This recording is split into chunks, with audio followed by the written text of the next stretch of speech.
In England, class had been based on titles granted by kings and queens.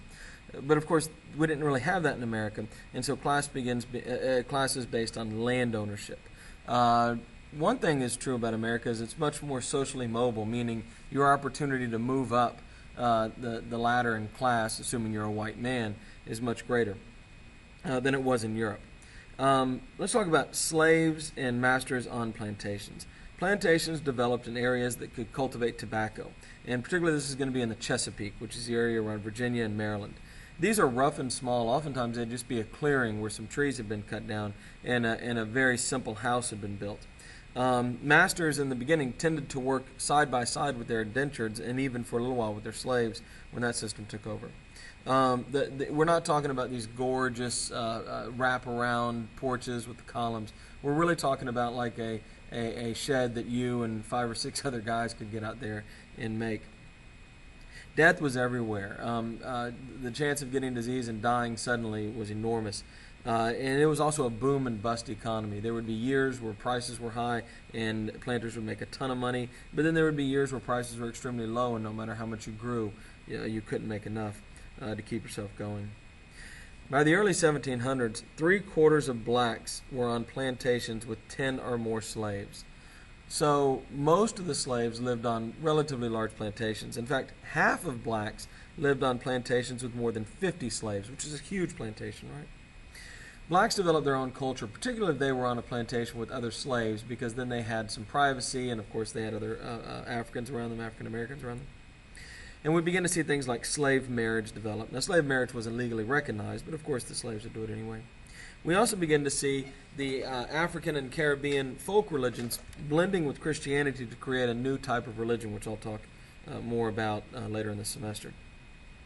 There were 2 types of slaves from the beginning: house slaves who worked in the house. These were kind of maids and butlers and stuff, and field slaves. Masters having sex with their slaves was fairly common, particularly the house slave. If you were an attractive African-American woman, you were very likely going to be assigned to work in the house, and you were very likely to be subject to sexual advances from whatever whites were in the house, whether it be the master or his kids or whoever it was. There were quite a few mulatto kids, meaning half black, half white. Even if you were half white and you were born, your father was the richest man in the colonies, you were still black and you were still a slave. Nobody really cared that you were mixed race. There was a wide variety of how slaves were treated. Some were treated with great kindness, like they were members of the family, particularly on smaller plantations where they might kind of be part of the family. Others were treated brutally, like they were animals or even worse. And so there was an enormous difference in how slaves were treated from plantation to plantation. Now you can imagine some slaves didn't like this arrangement of being slaves, and so in 1739 a group of slaves rose up, seized weapons, and began massacring whites in South Carolina. This slave revolt is called the Stono Rebellion. About 100 slaves took part, and they were attempting to flee to Florida. Slavery was illegal in Spain, and Florida controlled Spain, so if they would have gotten to Florida, they would have gotten away. But they didn't get away. They were caught by a local militia and executed. Of course, most slaves participated in milder forms of resistance, things like being lazy, breaking your tools, injuring yourself on purpose so you didn't have to work. And of course, many slaves would attempt to run away, although the problem is there wasn't really anywhere to go unless you were close to the Florida border. Some slaves were skilled and were allowed to go work in the cities. For example, if you had a slave who knew how to be a blacksmith, you might let him go open up a blacksmith shop in the local city, say Charlestown, South Carolina. And he would be essentially independent, living on his own in his shop, but you would get the profits that he made working as a blacksmith. And so you did have these city slaves who enjoyed a high degree of autonomy or control over themselves. Talk about another. Let's look at the North. Of course, there really weren't a lot of slaves in the North because of climate, because the North wasn't really suited to grow these cash crops like tobacco and sugar and indigo and things like this. The unit in the North wasn't a plantation, but the town. It was bound religiously. Everybody in the town theoretically shared the exact same religious beliefs. And religion, it was a theocracy. The leaders of the church were the leaders of the town government. And they would actually write a covenant where everybody agreed to believe the same thing religiously, And if you deviated from that, you were likely to be thrown out, as we talked about with Hooker and Williams and Hutchinson in the last chapter. If you look on your map here, you'll see that there's a meeting house in the middle of town, and that would be where all the government activities took place. They would choose selectmen, which is kind of a city council, and those were chosen by the adult male church members, and they would run the city. Usually the whole town would meet once a year and choose a selectman, and after that the selectmen would meet. Now you'll notice they live very close together. You see all these dots are houses, and you'll notice they're all kind of grouped around a center of town, and there's also a common field in the center of town. This is actually called the village green, and if you go up to places like Boston, it's called the green or the common. And if you go up to New England today, you'll still see a lot of major cities will still have their common intact. The Boston Common, in fact, is a really nice park in Boston these days. Now, the way this would work is you would have a small plot where your house was on, and you would live next door to all your neighbors, and then they would take all these outlying plots that don't have houses, and they would divide them up among all the people. And so you would work a farm that was right around your house, but then you would also go work fields that were far away from your house. The common, everybody would work it, and then that's how they would do things like fund government activities like schools. And so the common was a field that everybody used. Also, if you couldn't feed yourself, you could go ask to get food from the common, and you would probably be allowed to do that if, say, your husband was sick or something, and so you weren't able to bring in the crop. Let's see. You had to prove that you had been saved. Remember, this is predestination. So you had to prove that you had been saved to be allowed to be a full church member. And you did this basically by acting very religious. Some people have asked, if you believed in predestination, why behave? Well, because people had to believe that you had been pre-chosen by God, and you did that by acting super religious. The father divided up the land among all his sons, and he chose how he divided it up, but we are beginning to move away from the tradition of giving it all to the oldest and dividing it among all your sons. And since they tended to have lots and lots of kids during this period, that meant that even a fairly large landholding would be whittled down to very small landholdings over the generation. Often sons would live at home with their parents until their late 20s. Traditionally, when they would get married, that's when they would move out and get their own land. And as towns grew and estates split, they had to keep taking further and further land out so their kids could have land.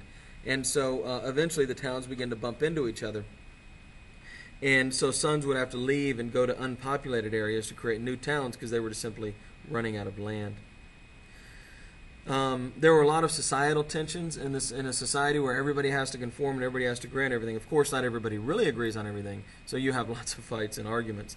And one of the greatest example of these is the Salem witch trial in 1692, where in the town of Salem, they will accuse 19 mostly unmarried women of being witches, and they will eventually kill them. I'm not going to get too much into the details. Maybe I'll put a link up to a YouTube video about it or something. But a few things to understand here. First off, people literally believed in Satan and demons. They believed that people got possessed. And they believed specifically that these women were having sex with the devil. The other thing to understand about the Salem witch trials, it was kind of a war on women. Women were essentially the property of their husband. And so when you had a woman who did not have a father controlling her or a husband controlling her, and usually this would be a widow, somebody whose husband had died, that was a threat to the social order. A woman being successful on her own could possibly be an example for your wife. And if you mistreated her, she might start to think, hey, I can live on my own. And so when you had that widow who had that huge land holding out on the edge of town because her husband had died, she became a real problem to the Puritan worldview. And so it was not uncommon, not just in Salem in 1692, but generally in New England, that they might be accused of witchcraft and be hunted down and hung. Oh, so there are some pictures of the Salem witch trials. Like I said, I'll find a link to another video on it. And if you're interested in it, you can watch it. Finally, let's talk about cities. In 1770, the largest colonial city is Philadelphia with 28,000 citizens. New York has 25,000. The third biggest city is Boston at 16,000. Now, Philadelphia and New York were larger than every English city except for London. So these were large cities by the standards of the day. Today, New York has 19 million people, so the 25,000 people of 1700 New York doesn't seem like much, but at the time that was a big city. Charlestown was the largest city in the South with 12,000. The city's primary function was as a port. We're growing all this stuff. We know that. We're cutting down trees. We're trading furs. Well, that has to get back to the old world. And so you have to get it on a boat. And that's what the city is for. You bring the stuff to the dock, load it on the boat, and it gets brought over. Consequently, it's the merchants who control the cities.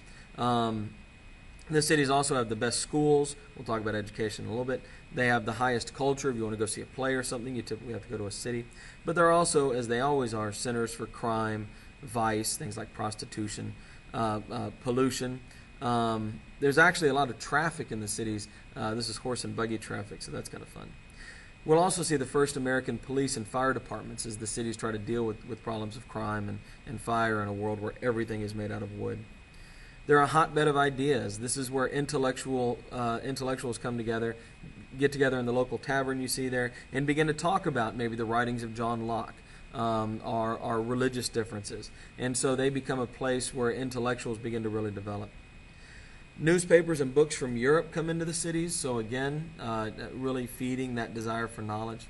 Taverns and coffee houses were the great centers of debate, and the cities will come to be the incubators for the American Revolution. As we get into the Revolutionary period, you'll see that almost all the big leaders of the Revolution, and really all the movements that lead to the Revolution, come in one way or another from a city, because that's where you can get together with other people and begin to bounce ideas off each other.